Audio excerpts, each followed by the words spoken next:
Good morning. स्वागत है आप लोगों का इमर्स अड्डा पे। तो जैसा कि हम चित्रकला के मूलाधार को पढ़ रहे थे, तो उस सीरीज का आज हम 2 डायमेंशन और 3 डायमेंशन इसके बारे में देखेंगे। यानी कि हमारी जो 2 डायमेंशन और 3 डायमेंशन रचनाएं कैसे होती हैं, उनमें क्या क्या ध्यान रखने वाली बातें होती हैं, उनको देखेंगे। तो चलिए शुरू करते हैं। सबसे पहला है हमारा द्विआयामी रचना पद्धति। यानी कि 2 डायमेंशनल रेंडरिंग होती क्या है? रेंडरिंग यानी कि चित्र की रचना करना। तो चित्र फलक जो होता है वो क्या होता है? 2 डायमेंशनल। कोई भी चित्र का जो आधार है, जो बेस है, वो क्या है? 2 डायमेंशनल है, जिसमें केवल लंबाई और चौड़ाई होती है, गहराई नहीं होती। क्या होती है? लंबाई चौड़ाई। जैसे कोई कैनवास को ही ले लें हम, चित्र फलक को, तो इसमें क्या है? केवल लंबाई और चौड़ाई है, उसमें गहराई या ऊंचाई नहीं होती। गहराई बोल लीजिए या ऊंचाई, दोनों एक ही शब्द है। अब जब हम इस पे कोई भी अंकन करते हैं तो उसमें क्या है? लंबाई चौड़ाई को दिखाते हैं। मानव की आकृति हम बनाए तो उसकी क्या है? सर को बनाया हमने तो इसकी लंबाई और चौड़ाई को दिखाया। तो ये क्या है? 2 आयामी। ये चित्र क्या होता है? 2 डायमेंशन। और जब हम इसमें कोई भी गहराई, यानी गहराई या उभार को दिखाने की कोशिश करते हैं तो उसमें क्या आता है? 3 आयामी यानी 3 डायमेंशनल प्रभाव आ जाता है। तो जब हम 2 डायमेंशनल को जब करते हैं, उसमें क्या क्या प्रमुख बातें होती हैं जिन्हें हमें ध्यान में रखना चाहिए। तो जब भी 2 डायमेंशनल द्विआयामी चित्र की रचना की जाए तो गहराई को कोई तो थोड़ा सा भी विचार, यानी कि गहराई का मतलब ही ना समझा जाए।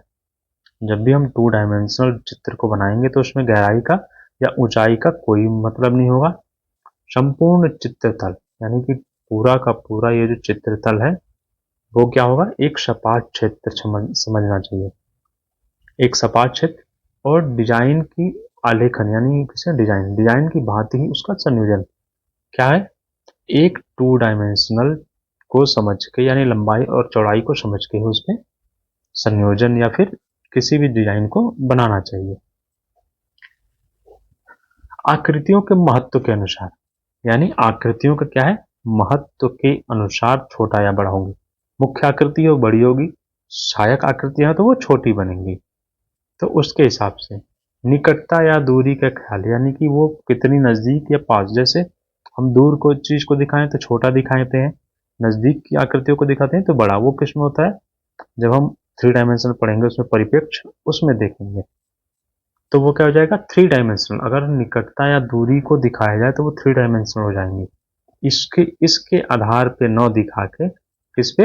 महत्व के आधार पे, यानी कि कौन सी ज्यादा महत्वपूर्ण है, वो आकृति बड़ी हो जाएगी। जो आकृति ज्यादा महत्वपूर्ण नहीं होगी वो आकृति छोटी बन जाएगी। नंबर 3 पॉइंट क्या देखना है हमें? छाया प्रकाश और परिप्रेक्ष्य। क्या है? छाया प्रकाश या परिप्रेक्ष्य के नियमों को ध्यान में नहीं देना चाहिए, यानी इनके नियमों से बचना चाहिए। क्योंकि जहां हम छाया प्रकाश या परिप्रेक्ष्य के नियम को देखेंगे तो वहां पे हमारी आकृति क्या हो जाएगी? 3 डायमेंशनल हो जाएगी, यानी 3 आयामी। जबकि हमें उसे नहीं देखना है। सभी आकृति को क्या है? सपाट तल पे बनाना है। अब आगे पीछे की जो आकृतियां होती हैं उनमें कैसे दिखाते हैं? जैसे बहुत पहले तो हमने महत्व के आधार पर देखा, छोटा बड़ा करके हो जाएगा। लेकिन जब आगे की आकृति है या पीछे की आकृति है, उसे कैसे दिखाएंगे? तो उसकी रचना करते समय आगे की हर आकृति अपने पीछे वाली आकृति के भाग को कुछ छिपाए या काटे। अब इसमें क्या होगा? जैसे एक आकृति ये बन गई, ठीक, कोई भी आकृति बन गई। अब इसमें क्या है कि जब इसके आगे की कोई आकृति बनेगी तो वो क्या होगी? इसको थोड़ा सा ओवरलैप करेगी। क्या होगा? ये थोड़ा सा ओवरलैप, यानी कि इसको, जो पीछे की आकृति है वो थोड़ी सी ढकी होगी आगे की आकृति से। तो ये क्या होगा कि कौन सी आगे की है कौन सी पीछे की है, इसको समझ में आएगा। फिर रंग योजना में वायवी यानी एरियल प्रोस्पेक्टिव का पालन न किया जाए। जब कलर इसमें भरा जाए तो उसमें क्या है? एरियल प्रोस्पेक्टिव यानी वायवी परिप्रेक्ष्य का पालन नहीं किया जाना चाहिए। और आकृतियों में गर्म क्या है? देखिए, आगे की आकृति में गर्म, यानी जो आगे की और पीछे की आकृति में ठंडे रंग भरने चाहिए, यानी रंगों को इसमें परिप्रेक्ष्य की जगह पे क्या है, रंगों द्वारा, यानी कि जो आगे की है उसमें गर्म रंग और पीछे की आकृति में ठंडे रंगों को भरना चाहिए। फिर पीछे की हर आकृति अपने आगे वाली आकृति से पर्याप्त ऊंची अंकित की जाए। क्या हो, पर्याप्त ऊंची। अब क्या है, ये आकृति बना दी गई, ये क्या है, पीछे की। तो जब आगे की आकृति बनेगी तो वो क्या होगी, इससे थोड़ी सी छोटी, यानी पीछे की आकृति आगे की आकृति से क्या होगी, बड़ी। और क्षितिज रेखा या ऊपरी हाशिए बॉर्डर लाइन के पास पहुंच जाए। जिसे जो क्षितिज रेखा है, जैसे ये हाशिया बना है इसमें, तो ये क्या हो, धीरे धीरे जाते जाते ऐसे क्या हो, ये क्षितिज रेखा ऊपर हाशिए के पास पहुंच जाए। फिर तथा उससे बहुत ऊंची मालूम पड़े, फिर क्षितिज रेखा बनाई ही न जाए, या फिर ऐसी हो जाए कि इसको पार कर जाए, क्षितिज रेखा इसमें दिखाई ही न दे। अब पांचवा पॉइंट क्या है, जहां तक संभव हो सके उसमें अग्रभूमि, मध्यभूमि या पृष्ठभूमि, यानी फोरग्राउंड अग्रभूमि, मिडिल ग्राउंड मध्य और बैकग्राउंड पीछे, बांटा ही ना जाए। ये क्या करते हैं, जब हम परिप्रेक्ष्य को या फिर परिप्रेक्ष्य को दिखाने की कोशिश करते हैं, तब उसमें क्या करते हैं, हम किसी भी चित्र को 3 पार्ट में डिवाइड करते हैं। इसमें फोरग्राउंड, मिडिल ग्राउंड और बैकग्राउंड में उसके हिसाब से चित्रण करते हैं। तो जब हम 2 डायमेंशनल करेंगे तो इस चित्र तल को क्या है, इसमें नहीं बांटेंगे। यदि फिर भी चित्र तल को विभाजन करना पड़े तो रंगों के अलग अलग ऊंचे एवं क्षैतिज पट्टियों, ये क्या है, ऊंचे एवं क्षैतिज पट्टियों के रूप में रचना की जाए। उसमें क्या है, रंगों के ऊंचे या क्षैतिज पट्टियों में अंकित की जाए, और इन्हीं तलों पर आकृतियां होनी चाहिए। क्या है, इनके अलग अलग क्षैतिज पट्टियों में हमने बांट लिया और उसी की आकृतियों को बनाना चाहिए। यदि आकृतियां इन पट्टी को काटे तो चित्र में विशेष गति या प्रभाव उत्पन्न हो सके। ठीक। अगला पॉइंट क्या है, वस्तुओं के वास्तविक वर्णों के स्थान पर सुंदर और अभिव्यक्ति परक वर्ण योजना का प्रयोग करें। अब इसमें क्या है, इसके कहने का मतलब है कि किसी भी चीज को बनाया तो उसमें जो वास्तविक वर्ण है, यानी उसका वास्तविक कलर है, उसके स्थान पे उसे अभिव्यक्ति परक और सुंदरता से उसमें क्या है, वर्ण योजना को दे प्रयोग करना चाहिए। और उन्हें क्या है, सपाट तरीके से प्रयोग में, सपाट तरीके, कभी भी रंग लगाने का मतलब क्या होता है कि जैसे किसी एक रंग को शुरू किया तो वो पूरा उसी रंग में लगा दिया, फिर दूसरा रंग है तो फिर उसके साथ वो भी दूसरे रंग को लगा दिया गया। ये क्या होता है, सपाट कलर, सपाट रंग योजना होती है। और जब हम मिक्स करते हैं, यानी कि जैसे जहाँ पे ये बीच में ऐसा प्रतीत हो कि दोनों रंग अलग अलग प्रतीत हो कि यहाँ से मिले हुए हैं, और जब ऐसा ही नहीं किया जाता है तो उसमें कहते हैं वो सपाट नहीं हुए, इस रंग को खींच के धीरे धीरे मिक्स किया जाता है तो वो सपाट कलर नहीं कहला जाए।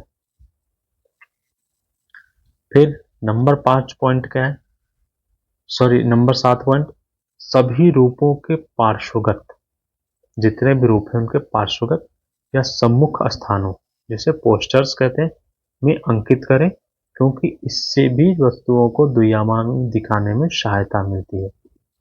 पार्श्वगत या सम्मुख स्थानों पे ही अंकित करनी चाहिए। फिर अगला है, आकृतियां अत्यंत सरल हो, बहुत ही सरल बने, बेसिक फॉर्म में हो और मूल सिद्धांतों के आधार पर उन्हें समझने का प्रयत्न करना चाहिए। यानी मूल सिद्धांत, जो भी आकृति के मूल सिद्धांत, यानी कि कैसी बनी हुई है, उसको हिसाब से समझना चाहिए उनको। तो ये क्या था हमारा 2 डायमेंशनल होता क्या है, उसमें क्या क्या ध्यान रखने वाली चीजें होती हैं। जैसे कई बार स्टेटमेंट में भी क्वेश्चन आते हैं कि द्विआयामी चित्रण की एक विशेषता होती है, एक विशेषता नहीं है करके दे दिया, 2-3 पॉइंट दे दिए, उसमें मान लेते हैं एक दे दिया, इसमें परिप्रेक्ष्य को अच्छे तरीके से दर्शाया जाता है। क्या है, परिप्रेक्ष्य को ध्यान दिया जाता है, यानी कि परिप्रेक्ष्य को दर्शाया जाता है। अब परिप्रेक्ष्य को दर्शाए, तो परिप्रेक्ष्य क्या है, हमने आगे पॉइंट में पढ़ा था कि छाया प्रकाश और परिप्रेक्ष्य को ध्यान में नहीं रखा। जहां परिप्रेक्ष्य और छाया प्रकाश आएंगे वो क्या हो जाएगी, आकृति 3 डायमेंशनल हो जाएगी। तो इसमें क्या है, परिप्रेक्ष्य को ध्यान में नहीं रखा जाता है। ठीक, तो चलिए आगे देखते हैं हम 3 डायमेंशनल में क्या क्या मेथड्स होते हैं, कैसे दिखाते हैं उनको। 3 डायमेंशनल रेंडरिंग मेथड्स। अब क्या है, 3 आयामी जो चित्र रचना है उसको सबसे पहले आकृतियों को 3 आयामों में अंकित करने की विधि क्या है, इसके जानने जरूरी है। तो इसमें क्या है, सबसे जो बहुत ही फेमस है वो क्या है, प्रोस्पेक्टिव मेथड यानी परिप्रेक्ष्य विधि। तो चलिए हम देखते हैं। अब प्रोस्पेक्टिव मेथड तो हमने समझ ली, इसमें क्या है, सबसे पहले हम देखेंगे प्रोस्पेक्टिव क्या होता है। हमें प्रोस्पेक्टिव समझ में आएगा तो फिर तभी तो क्या होगा, प्रोस्पेक्टिव मेथड को हम समझ पाएंगे। तो प्रोस्पेक्टिव क्या है, प्रोस्पेक्टिव क्या है, 2 आयामी चित्र तल में गहराई का आभास और आकृतियों के घनत्व को उत्पन्न करने की विधि को क्या कहते हैं, परिप्रेक्ष्य कहते हैं। कौन से, 2 आयामी चित्र तल में गहराई का आभास करा दिया जाए और या फिर आकृतियों में घनत्व को उत्पन्न किया जाए, क्या किया जाए, घनत्व को, और इसको उत्पन्न करने की विधि को ही परिप्रेक्ष्य। अब परिप्रेक्ष्य क्या होता है, 2 होता है, एक होता है लीनियर और दूसरा एरियल, यानी रेखीय परिप्रेक्ष्य और वायवीय परिप्रेक्ष्य। अब इनको भी देखते हैं कि आखिर रेखीय परिप्रेक्ष्य क्या होता है और वायवीय परिप्रेक्ष्य क्या होता है। अब हमारा क्या है, सबसे पहला रेखीय परिप्रेक्ष्य यानी लीनियर प्रोस्पेक्टिव। लीनियर प्रोस्पेक्टिव को समझने के लिए पहले इसके हम अंगों को, सबसे पहला क्या है, पिक्चर प्लेन या पिक्चर सरफेस जिसे चित्रतल कहते हैं। चित्रतल के द्वारा स्टेशनरी पॉइंट यानी स्थिर बिंदु, दृष्टि बिंदु पॉइंट ऑफ साइट जिसे बोलते हैं, दृष्टिपथ लाइन ऑफ विजन या फिर वे ऑफ विजन, क्षितिज रेखा या दृष्टि लाइन ऑफ होरिजन या फिर आई लेवल जिसे बोलते हैं, और एक है वैनिशिंग पॉइंट जिसे अदृश्य पॉइंट बोलते हैं। इन सब के थ्रू हम देखेंगे कि लीनियर प्रोस्पेक्टिव इनके द्वारा ही दिखाया जा सकता है। तो सबसे पहला क्या है हमारा, चित्रतल।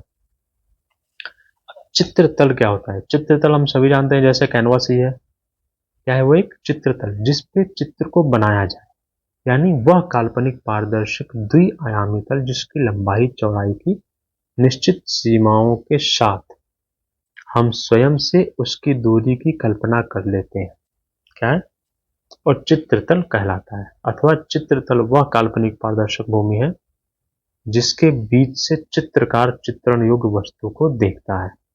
ठीक, चित्रित आकृति इस प्रकार की चित्र भूमि पर ही वही रूप ग्रहण करती है जैसा दर्शक को दिखाई देता है, वो क्या है, चित्र तल है।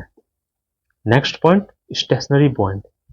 स्टेशनरी यानी कि स्थिर बिंदु, यह वह स्थिति है जहां दर्शक के नेत्र किसी आकृति को देखते हैं, यानी कि जैसे ये हमारा बन गया चित्र।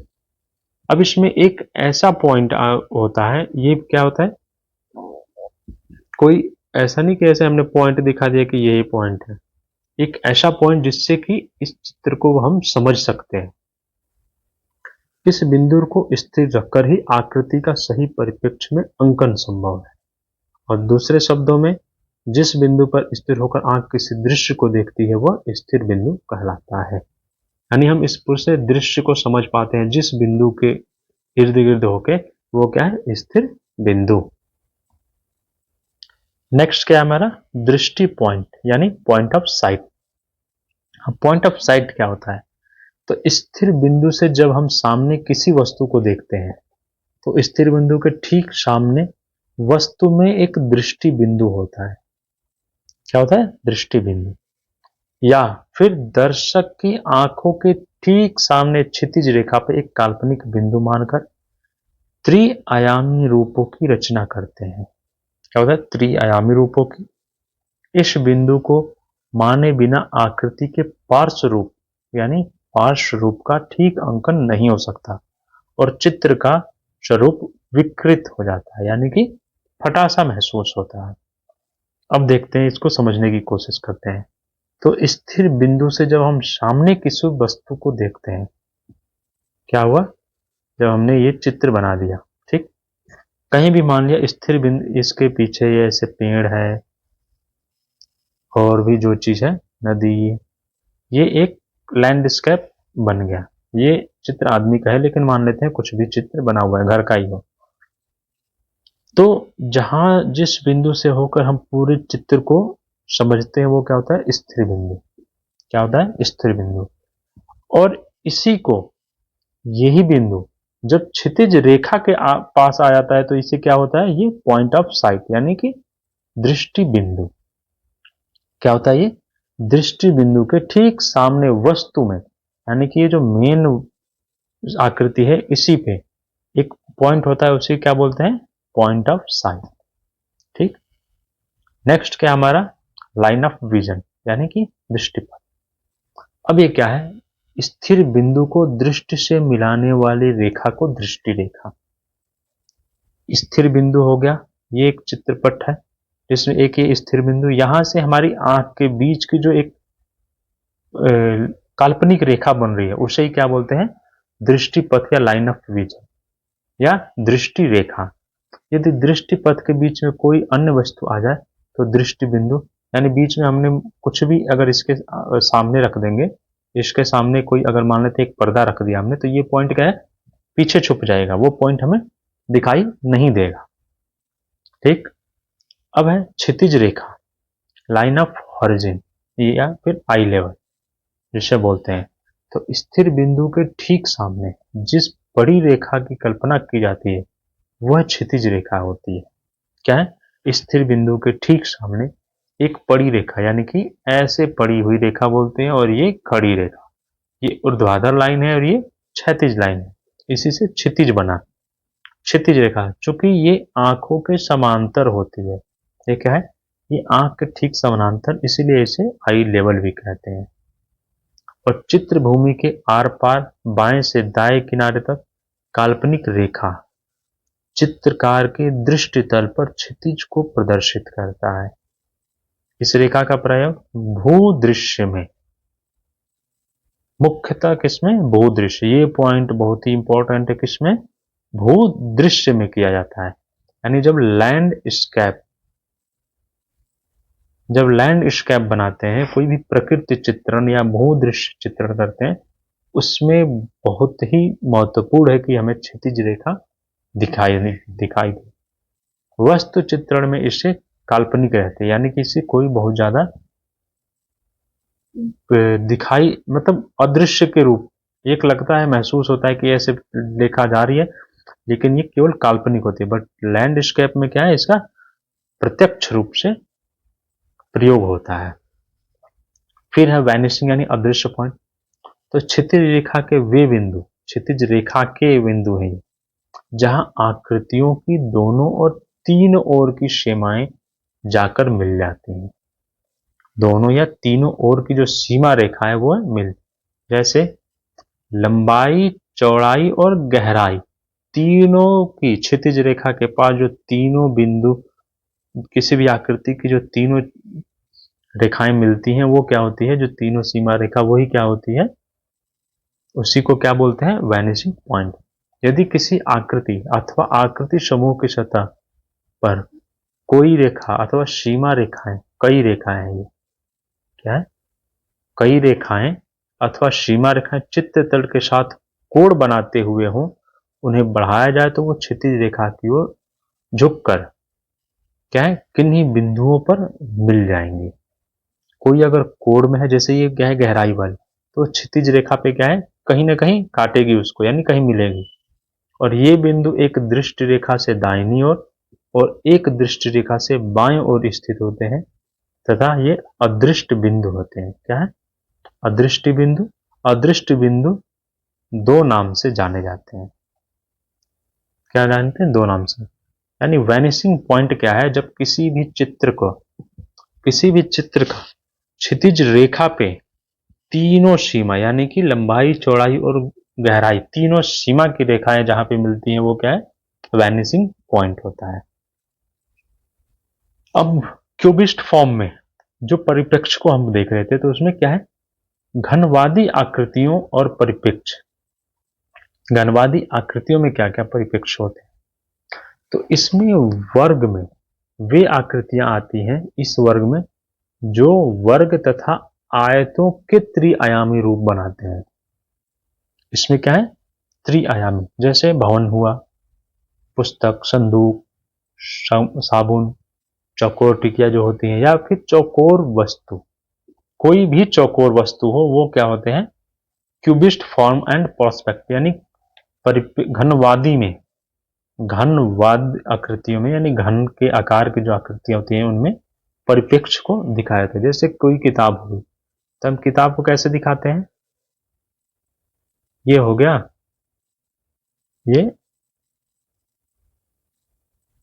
ये दिखा दिया हमने। इधर से हमने क्या दिखा दिया? ये पेजों को, और इस पे मान लेते हैं कोई फिगर बना है किताब का। तो ये क्या होगी? हमारी बुक होगी। इसमें क्या है? इसके थ्रू हमने इसे उभार दिखा दिया, यानी इसमें ऊंचाई दिखा दी। तो ये क्या है? यानी कि ज्यामितीय तरीके से जो चित्रण हुए हैं, लगभग जिनको ज्यामिति के हिसाब से जो चित्रण किए गए हैं वो क्यूबिस्ट फॉर्म में, उनमें जो प्रोस्पेक्टिव यानी परिप्रेक्ष्य को दिखाया गया है उसे क्या बोलते हैं? घनवादी आकृतियों में परिप्रेक्ष्य। अब समानांतर एवं कोणीय परिप्रेक्ष्य क्या होता है? ये क्या है? घनवादी क्यूबिस्ट परिप्रेक्ष्य, और घनवादी या समानांतर या कोणीय परिप्रेक्ष्य, पैरेलल और पैरेलल एंड एंगुलर प्रोस्पेक्टिव। इसमें देखते हैं, इसमें प्रारंभिक अवस्था में रेखाएं आपस में समकोण बनाती हैं और समांतर रहती हैं। क्या है? आपस में समकोण और समांतर रहती हैं, अतः इन्हें समांतर पर पैरेलल प्रोस्पेक्टिव कहा जाता है। इनमें क्या है? कोई भी दो रेखाएं क्षितिज के किसी एक बिंदु पे नहीं मिलती। पैरेलल रेखाएं यही होती हैं, क्या होती हैं? जो अनंत तक कहीं भी आपस में न मिले, उन्हें क्या बोलते हैं? पैरेलल रेखाएं, यानी समांतर रेखाएं। तथा द्वितीय एवं तृतीय स्थिति में कुछ रेखाएं तो समांतर रहती हैं, किंतु कुछ अन्य रेखाएं न्यून कोण बनाती हैं। ये कुछ रेखाएं समांतर हो गई, और कुछ क्या होती हैं? ऐसे न्यून कोण। न्यून कोण क्या होता है? 90 डिग्री से कम का, 90 से कम के कोण को न्यून, 90 से अधिक और 180 से कम जो होता है उसे अधिक कोण, जो 90 डिग्री का होता है उसे समकोण, जो 180 डिग्री का होता है उसे क्या बोलते हैं? सरल कोण। ठीक, तो ये न्यून कोण बनाती हुई क्षितिज से किसी बिंदु पर मिल जाती है। ठीक है, क्षितिज रेखा से किसी बिंदु पे क्या हुई? मिल गई। इसे एंगुलर प्रोस्पेक्टिव कहते हैं। ये क्या हो? कोण पे मिला तो ये क्या हो गई? कोणीय प्रोस्पेक्टिव, यानी कोणीय परिप्रेक्ष्य। और जब यह मिलान किसी एक अदृश्य बिंदु पे होता है तो इसे क्या बोलते हैं? One point prospective. किसी भी अदृश्य पॉइंट, यानी ये बहुत दूर जाके मिली, अदृश्य पॉइंट, तो क्या हो? वन पॉइंट प्रोस्पेक्टिव हो गया। और यह मिलान दो बिंदुओं पे होता है तो टू पॉइंट प्रोस्पेक्टिव हो जाता है, और तीन पे होगा तो थ्री पॉइंट प्रोस्पेक्टिव हो जाएगा। या फिर तीन बिंदु तभी उपस्थित होते हैं जब हम किसी बहुत ऊंचे भवन या चौकोर मीनार को देखते हैं। क्या है? बहुत ऊंचा भवन या फिर एक मीनार हो, यानी मीनार क्या होती है? बहुत ऊंची। अब कोणीय परिप्रेक्ष्य के समस्त नियम ही बेलन, शंकु एवं त्रिआयामी आकृतियों पे लागू होते हैं। किस पे? या तो बेलनाकार हो आकृति, शंकुआकार हो, उस पे लागू होते हैं। नेक्स्ट क्या है? एक बिंदु या अनेक बिंदु का, सिंगल पॉइंट और मल्टी पॉइंट। तो इसमें क्या होता है? जब किसी आकृति को निर्माण किया जाता है, किसी भी ये क्या है? थ्री डायमेंशनल में, हम जितने परिप्रेक्ष्य से छाया प्रकाश में देखेंगे वो सारे क्या है? Three dimensional. तो जब हम किसी भी थ्री डायमेंशन चित्र को बनाते हैं तो उसमें हम जितने एक से अधिक अगर स्थिर बिंदुओं को निर्माण करें तो उसमें क्या होता है? उसमें स्थितियां, यानी उतनी ही स्थितियां बन जाती है और स्थिरता आती है। उस चित्र में क्या है? उतनी स्थितियां बनती है, यानी कि कोई एक चित्र हो गया, इसमें अलग अलग बहुत से चित्र बने हैं, तो सबके स्थिर पॉइंट हमने अलग अलग दिखा दिया, यानी किस यहां से हो तो भी हम इस पूरे चित्र को समझ पाए, इस पॉइंट से देख रहे हैं तो भी समझ पाए, किसी भी पॉइंट से देख कर हम अगर पूरे चित्र को समझ लेते हैं तो क्या हो गया? अलग अलग, यानी अलग अलग दर्शक अलग अलग पॉइंट से इसको समझ रहे हैं। तो ये क्या? तो जब ऐसा जानबूझ के हमने किया तो इसमें क्या है, चित्र में बहुत ही सुंदरता आती है। और जब अज्ञानवश हो तो उसमें क्या है, त्रुटियां उत्पन्न हो जाती हैं। नेक्स्ट है हमारा वायवी परिप्रेक्ष्य या वातावरणीय, जैसे एरियल प्रोस्पेक्टिव। अब एरियल प्रोस्पेक्टिव को देखते हैं। तो जिस प्रकार रेखांकित आकृतियों द्वारा चित्र में ठोस वास्तविकता एवं गहराई की अनुभूति होती है, उसी प्रकार रंगत एवं मान के आधार पर भी दिखाया जाता है। इससे पहले हम क्या पढ़ रहे थे, रेखी यानी कि लीनियर प्रोस्पेक्टिव। लीनियर प्रोस्पेक्टिव में क्या हम रेखाओं द्वारा या पॉइंट के द्वारा उसको समझ रहे थे। अब क्या है, रंग और रंगों के मान, जो कलर रंगत है यानी वर्ण, और उसके मान के आधार पर जब हम आगे पीछे या फिर चित्रों को दिखाएं तो उसमें एरियल प्रोस्पेक्टिव यानी उसमें क्या है, वायवी प्रोस्पेक्टिव। तो सामने दिखने वाले दृश्य पर वायुमंडल का प्रभाव पड़ता है, जो भी हो, और वायुमंडल में धूल आदि के कण होने के कारण दूर की वस्तु धुंधले हो जाते हैं। जितनी नजदीक होगी उतनी क्या होती है, अस्पष्ट दिखाई देता है। और दूर की वस्तु धुंधले क्यों दिखाई देती है, क्योंकि वायुमंडल के जो डस्ट होते हैं उनके कारण हमें धुंधली दिखाई देती है। उनके रंग भी बदल जाते हैं, दूर जितना होगा उनके कलर भी बदल जाएगा। इसी प्रकार वातावरण के धुंध के कारण जरा सी वस्तुएं भी अधिक दूर दिखाई देती हैं। जो कुछ दूर हो, अगर ज्यादा डस्ट होगा तो वो बहुत ज्यादा दूर दिखाई देंगी। और वातावरण अस्पष्ट होता है तो क्या होती है, दूर की वस्तु भी हमें नजदीक दिखाई देती है। तो चित्र में दूरी और निकटता का बोध कराने के लिए आकारों को छोटा बड़ा बनाना पड़ता है। इसके अलावा रंगत और मान के विभिन्नता के का भी दिखाया जाता है। इससे क्या, ये क्या है, एरियल प्रोस्पेक्टिव में हम देख रहे हैं, यानी कि इसमें क्या है, हम पूरी की पूरी कलर और उसके जो वैल्यू यानी उसका जो मान है उसके हिसाब से उसको दर्शाते हैं। अब क्या है, प्रोस्पेक्टिंग बाय ह्यू यानी कि छाया विधि, छाया विधि के रंगत द्वारा छाया विधि। अब गर्म और ठंडे रंग को गर्म रंग आगे बढ़ने वाले जिसे अग्रगामी तथा ठंडे रंग को पीछे हटने वाले या पृष्ठगामी होते हैं। गर्म रंग क्या होते हैं, अग्रगामी, और ठंडे रंग पृष्ठगामी। तो चित्र के वे भाग जिन्हें गर्म रंगों का प्रयोग किया जाता है, ठंडे रंगों द्वारा रंगे गए भागों से आगे दिखाई देते हैं।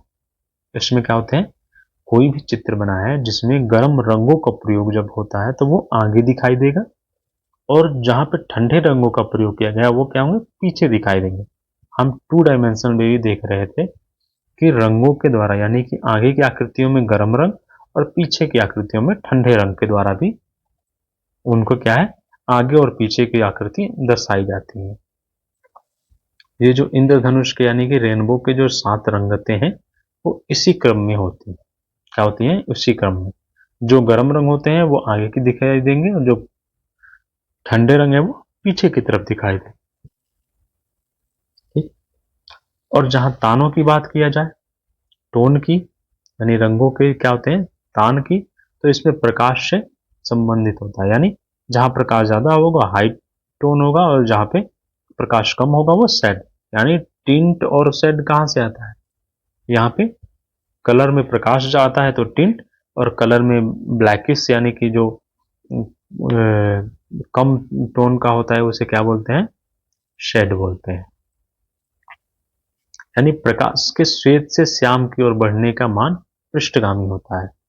यानी टिंट क्या होता है, अग्रगामी, और शेड पृष्ठगामी। इससे हमें ये कॉन्सेप्ट भी क्लियर हुआ कि जैसे इस पे क्वेश्चन अगर आ जाए कि अग्रगामी आकृतियों को दिखाया जाता है ठंडे रंग द्वारा, गर्म रंगों द्वारा, या फिर छाया प्रकाश के द्वारा, या और भी कुछ, तो उसमें क्या होगा, हमारे क्या होंगे, जो ठंडे गर्म रंग की आकृतियां होती हैं वो क्या होती हैं, आगे की तरफ होती हैं। या फिर टिंट कलर में जो आकृतियां बनेंगी वो अग्रगामी होंगी। और आगे चलते हैं हम इसमें।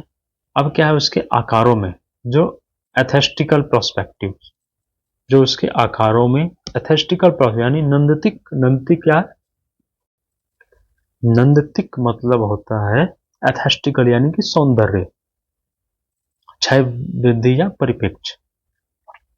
तो आधुनिक चित्रण में जहां वस्तु आकृति के वैज्ञानिक आधुनिक चित्रण में क्या है, वस्तु के, ये 2 बार हो गया यहां तक, आधुनिक चित्रण में वस्तु के वैज्ञानिक क्षय वृद्धि रूप के चित्रण पर अधिक ध्यान नहीं दिया जाता है।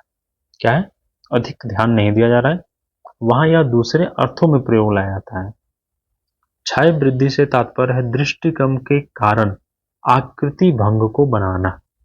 क्या है, दृष्टिक्रम के कारण, जहां गोलाकार अंडाकार में बदल जाता है।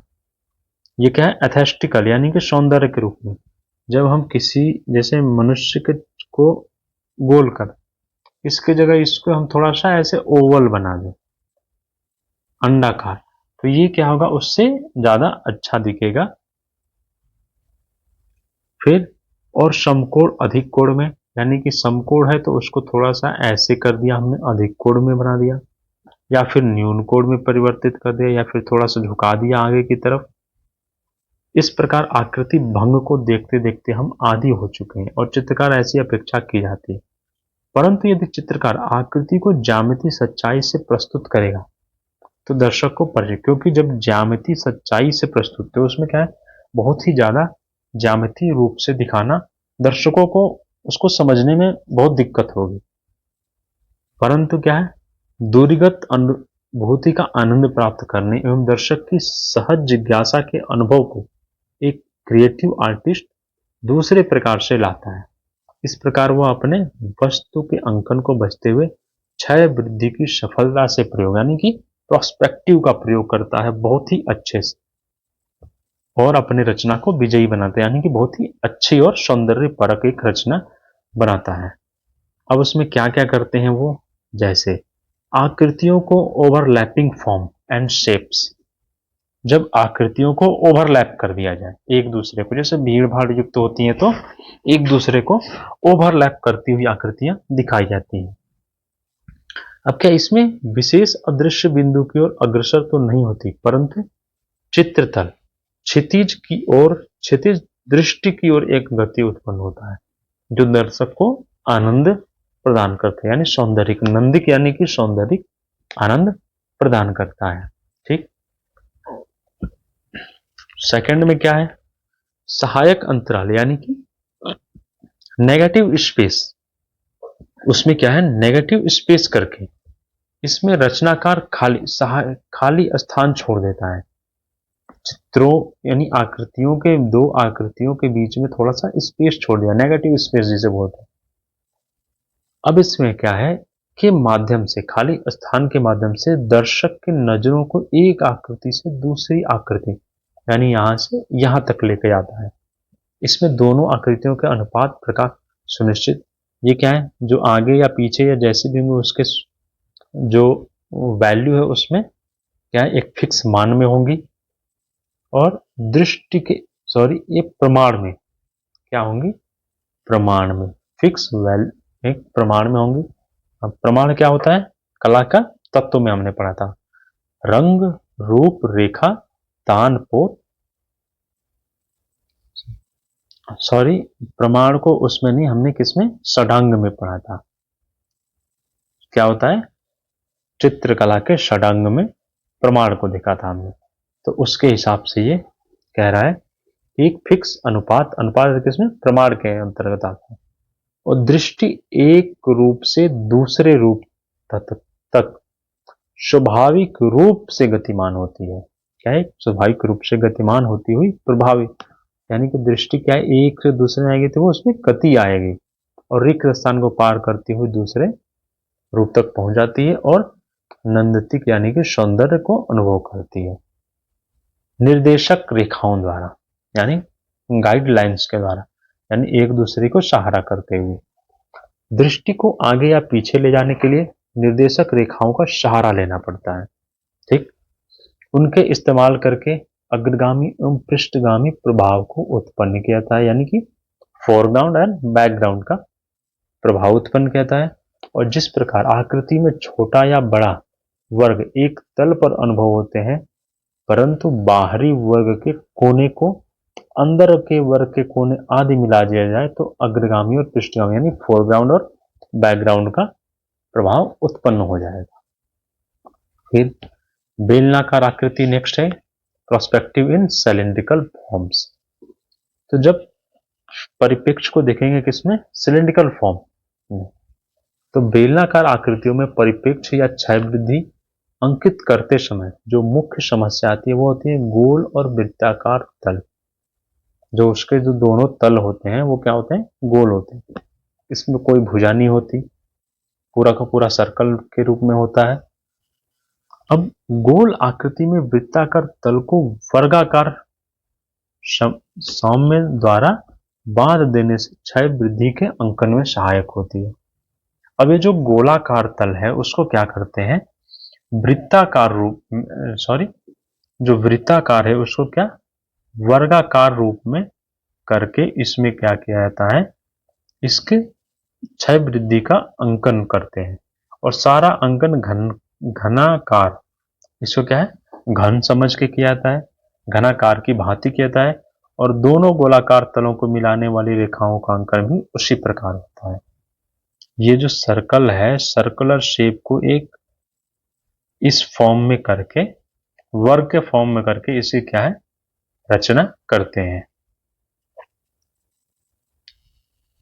फिर वर्तुल यानी कि सर्कुलर, सर्कुलर में देख लिया हमने, जब भी सर्कुलर होगा तो वर्तुल आकृतियों की आकृति क्षय वृद्धि रूपांकन में कोई विशेष अंतर नहीं होता, लेकिन वर्तुलाकार जैसे छाता, आधा कटा शेप के अंकन में गोलाकार तलों के अंकन की विधि ही अपनानी पड़ती है। यानी सर्कुलर शेप है तो इसको क्या करेंगे, वर्ग के रूप में बांट के इसको प्रोस्पेक्टिव इसमें दिखाएंगे। फिर अब इसमें क्या है, कैरस्क्यूरो। कैरस्क्यूरो क्या होता है, यानी छाया प्रकाश, त्रिआयामी में छाया प्रकाश, 3 डायमेंशनल में शेड एंड लाइट का। तो जब हम चित्र की त्रिआयामी आकृति चित्रित करते हैं उस वक्त ऐसे प्रकाश की आवश्यकता होती है जो चित्रित किए जाने वाले वस्तु पर एक ही स्थान से प्रकाश डालता रहे, एक ही स्थान से क्या करे, प्रकाश डालता रहे। और जब प्रकाश एक ही बिंदु से आता है तो वस्तु के कुछ भाग पे अधिक और कुछ भाग पे कम। जैसे ये मान लिया हमने, यहां से लाइट आ रही है तो इस साइड का क्या होगा, बहुत अधिक चमकेगा, और जैसे जैसे ये पीछे होगा उधर क्या होगा, लाइट कम पड़ेगी, लाइट कम पड़ेगी। तो यानी कि ये कह रहा है कि कुछ पर अधिक और कुछ पर कम प्रकाशित होते हैं। यदि एक पिंड और एक घन पर प्रकाश डालें तो अब इसमें क्या क्या स्थितियां बनेंगी, कैसे प्रकाश का। तो एक तो हाईलाइट, जहां पे डायरेक्ट लाइट पड़ रही है। फिर सेकंड लाइटेड पार्ट, यानी कि उसके जो हाईलाइट के आसपास का हुआ। उसके बाद फिर जो स्थिति बनेगी वो क्या होगा, मिडिल टोन एरिया बनेगा। फिर अब आने लगेगा छायांकित भाग, यानी कि अब लाइट कम होने लगेगी। फिर प्रतिबिंबित प्रकाश यानी रिफ्लेक्टेड लाइट, जहां से रिफ्लेक्ट हो जाएगी।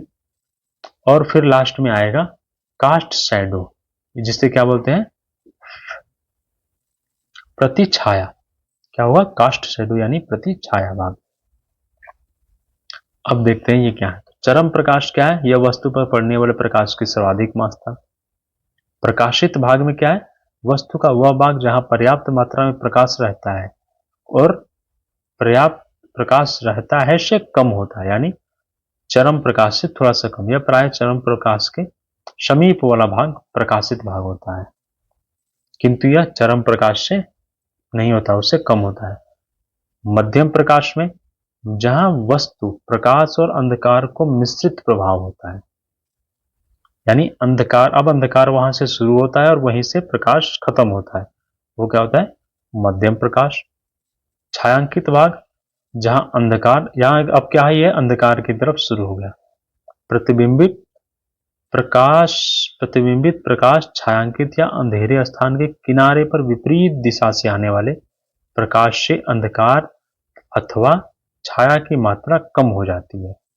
यह प्रकाश जितना अधिक होगा अंधकार उतना ही कम होगा। यह इसका क्या है, जो प्रतिबिंबी भाग है, यानी प्रकाश जितना ज्यादा होगा अंधकार वहां पे उतना कम होगा। प्रतिछाया, तो वस्तु की भूमि पर पड़ने वाली छाया, जिसे परछाई कहते हैं। या वस्तु के छायांकित भाग की अपेक्षा अधिक अंधकारपूर्ण होती है। क्या होती है? अधिक अंधकारपूर्ण। जैसे ये हो गया, ये सेब हो गया, तो इसकी छाया कहाँ? यहाँ पे दिखेगी। अगर इधर से लाइट आ रही है तो इसकी छाया कहाँ? यहाँ पे दिखेगी। ऐसे ये क्या होती है? प्रतिछाया। अब प्रोस्पेक्टिव और लाइट एंड शेड का क्या अंतर होता है? इन दोनों में क्या एकता होती यानी समानता होती है? तो छाया प्रकाश या विभाजन समीप की वस्तु के आधार पर किया जाता है। छाया प्रकाश का विभाजन क्या है? समीप और दूर की वस्तु के हिसाब से। दूर की वस्तु में प्रकाश या अति प्रकाश वाले भाग एक समान दिखाई देते हैं। छायांकित भागों में प्रतिबिंबित प्रकाश नहीं दिखता। क्या? प्रतिबिंबित प्रकाश नहीं दिखता है, जबकि निकट की वस्तुओं में छायांकित भागों में विवरण भी स्पष्ट दिखाई देते हैं। फिर दूर की वस्तु की छाया सपाट हो जाती है, उसके विवरण समाप्त हो जाते हैं, और दूर की वस्तु में छाया और प्रकाश दोनों ही धुंधले हो जाते हैं। पता नहीं चलता, न ही प्रकाश चमकदार होता है, न ही छाया गहरी होती है जो दूर की वस्तु। और कभी कभी निकट वस्तु को पैच वर्क में बनाने के लिए चित्रकार अपने नेत्र आधे बंद करके वस्तुओं को देखते हैं। वह ऐसा प्रभाव ही दिखाई देता है, फिर उसी आधार पर चित्रण होता है, और सिर्फ प्रकाश और छाया से इसमें रेखाएं नहीं बनाई जाती। अब प्रोस्पेक्टिव और फॉर सॉर्टिंग, इन दोनों में क्या अंतर या समानता होती है? तो इसको देखते हैं, ये बहुत ही इंपॉर्टेंट पॉइंट है। चित्रकला के जो प्राचीन शास्त्रीय ग्रंथ हैं या कला मर्मज्ञ हैं यानी कला विशेषज्ञ, उन्होंने क्षय वृद्धि का उल्लेख किया है। क्या है? क्षय वृद्धि का उल्लेख किया है। और आधुनिक मर्मज्ञों ने इसे यूरोपीय संदर्भ में परिप्रेक्ष्य कहा। अब देखिए, ये क्या है? क्षय वृद्धि क्या है? क्षय वृद्धि हमारे यानी कि भारतीय कला शास्त्र जो प्राचीन शास्त्रीय ग्रंथ है उनमें कहा गया है। उसी चीज को यूरोप में क्या परिप्रेक्ष्य कहा दिया गया। क्या कहा गया? परिप्रेक्ष्य कहा गया, जिसे प्रोस्पेक्टिव कहते हैं। ठीक। अतः परिप्रेक्ष्य और क्षय वृद्धि एक ही सिक्के के दो पहलू हैं, एक ही सिक्के के। अब शैलेंद्र नाथ डे जी ने काल्पनिक रेखाओं को ही परिप्रेक्ष्य कहते हैं। इन्होंने कहा काल्पनिक रेखा को ही परिप्रेक्ष्य। ठीक। और क्षय वृद्धि में सौंदर्य और व्यंजना के आधार पर वस्तुओं के आकारों को घटाया बढ़ाया जाता है। फिर आते हैं एस के शर्मा और आर ए अग्रवाल जी। क्या? एस के शर्मा और आर ए अग्रवाल जी, इनकी किताब है रूपप्रद कला के मूलाधार। इसमें इन्होंने क्या कहा है इसे?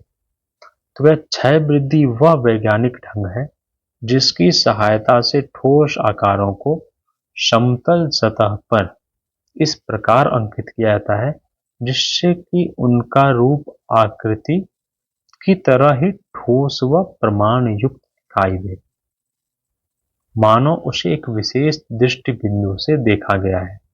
क्या है? एक विशेष दृष्टि बिंदु से। ऐसा करने पर आकृति के कुछ अंग अवश्य ही आते हैं और कुछ अंगों में क्षय हो जाता है, कुछ अस्पष्ट और कुछ में क्षय आता है। ये किसने? एस के शर्मा और आर ए अग्रवाल जी की पुस्तक रूपप्रद कला के मूलाधार है, उसमें क्षय वृद्धि को कहा गया है। अब क्षय वृद्धि के बहुत सारे दृष्टिकोण होते हैं, जैसे रंगत के धुंधलेपन के अतिरिक्त पृष्ठगामी आकृति का रूप क्षय होता है। ये क्या है? रंगत के धुंधलेपन के अतिरिक्त, रंग तो धुंधला होगा ही, इसके अतिरिक्त पृष्ठगामी जो आकृति होती है उनका रूप क्षय हो जाता है।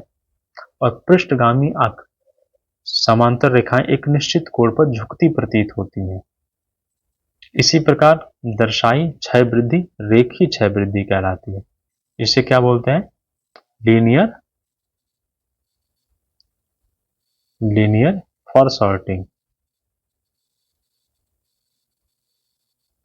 लीनियर फॉर सॉर्टिंग कहते हैं। फिर दूर की आकृतियों की रंगत पास की आकृति के परिप्रेक्ष्य में धुंधली और कम प्रकाशवान होती हैं। जो दूर की होती हैं वो कम प्रकाशवान होंगी। दूर से दूर होने के प्रत्येक रंगत का ठंडा प्रभाव हो जाता है और इस प्रकार केवल धुंध और वर्ण को पृष्ठगामी बनाकर भी वातावरणीय क्षय वृद्धि दिखाई जा सकती है। नेक्स्ट पॉइंट, केवल आकार के क्षय अथवा वृद्धि के आधार पर नैमित्तिक यानी कि एस्थेटिकल दूरी का प्रभाव उत्पन्न करने को एस्थेटिकल फॉरसॉर्टिंग या फिर एस्थेटिकल का मतलब क्या होता है, सौंदर्यिक, फॉरसॉर्टिंग कहते हैं। यह वातावरणीय और रेखीय क्षय वृद्धि के वैज्ञानिक सिद्धांत से भिन्न है। ये क्या है, एरियल और लीनियर जो फॉरसॉर्टिंग है उससे अलग होता है। कौन सा, एस्थेटिकल फॉरसॉर्टिंग। भारतीय लघु चित्रों में इस सिद्धांत के आधार पर ही रचना हुई है। भारतीय लघु चित्र कौन कौन से हैं, हम आगे की कक्षाओं में देखेंगे। जब पाल शैली जहां से शुरू होती है, जो मध्यकाल की कला है, वहां से छोटी छोटी जो लघु चित्रों की रचना शुरू होती है। तो पाल शैली, जैन, अपभ्रंश, गुजराती शैली, फिर आगे पहाड़ी शैली, मुगल शैली, राजस्थानी शैली, ये क्या है, सभी लघु शैलियां हैं। आगे फिर कंपनी शैली को देखेंगे जब हम आधुनिक कला का जब उदय शुरू होगा तो कंपनी का है, तंजौर शैली, उड़ीसा की शैली है, इन सभी शैलियों को देखेंगे। ये सभी क्या है, लघु चित्र शैली। और इसमें क्या है, नंद यानी सौंदर्यिक रूप को वातावरण एरियल या लीनियर फॉरसॉर्टिंग या फिर क्षय वृद्धि को और क्या बोलते हैं, प्रोस्पेक्टिव। इनसे ज्यादा क्या है, सौंदर्यिक पर्सपेक्टिव यानी कि एस्थेटिकल पर्सपेक्टिव को ज्यादा प्रयोग किया गया है। रेखीय क्षय वृद्धि सेम वही है, उन सभी ऑब्जेक्ट्स को जिनमें चित्रण अध्ययन काल में किया जाता है, कुछ ठोस ज्यामिति के आधार पर रखा जाता है, जैसे क्यूबिस्ट। क्यूबिस्ट में क्या आते हैं, पुस्तक, डिब्बे, संदूक। सिलिंड्रिकल में गोल डिब्बे, बोतल। स्फेरिकल में गेंद, मिट्टी का घड़ा आदि। तो इस प्रकार से हमारा जो 2 डायमेंशनल और 3 डायमेंशनल क्या है, 2 डायमेंशनल और 3 डायमेंशनल जो आकृतियां होती हैं, चित्र होते हैं, उनके बनाने में क्या क्या ध्यान दिया जाता है, कैसे उनकी रचना की जाती है, इन दोनों पॉइंट को हमने देखा। और ये क्या है, हमारे इसमें 2 से 3 क्वेश्चन, इस पूरे में 2 या 3 क्वेश्चन हमें मिल जाएंगे अपने एग्जाम में देखने के लिए। तो इसे हमें बहुत अच्छे से डिटेल से देख लिया और इसको बढ़िया से आप देखते रहिए, इसके नोट्स भी बनाइए। और कोई कंफ्यूजन, किसी भी पॉइंट में आपको कोई भी कंफ्यूजन हो तो आप हमें कमेंट में लिखिए। इस सबको जितने भी कंफ्यूजन्स हैं उसकी एक दिन कभी भी बीच में हम एक वीडियो लेके आएंगे, सारे कंफ्यूजन्स आपके दूर करेंगे। तो अगर वीडियो अच्छा लगे तो लाइक करें, चैनल को सब्सक्राइब करें और ज़्यादा से ज़्यादा शेयर करके अपने दोस्तों तक इसे पहुंचाएं। धन्यवाद।